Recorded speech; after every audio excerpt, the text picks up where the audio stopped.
idea that we shouldn't be having this conversation is very odd on its face, that people would want to miss this speech. I mean, you've got the United States in direct negotiations with Iran relative to whether or not they're going to have nuclear capacity.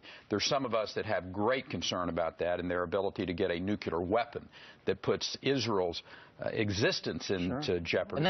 This is about, it's not a matter of the status of the country, it's really about those talks. I mean, listen, we're going to have a relationship with Israel regardless of whether or not President Obama is trusting of Bibi Netanyahu or not. But the issue is we need to know what's going on, and the American people need to know, and I would suggest anyone in Congress needs to be sitting there listening to this speech today so that they can interact back and forth and we get to the right decision.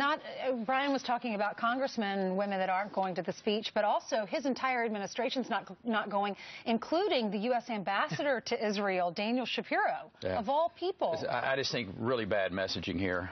You got this president who's had feckless foreign policy, and this is another message to our allies of you have to have an odd relationship with this administration if they're going to support you. And most of our allies are very concerned that this administration will not be there if they get in a ringer, when whatever that may be. Right.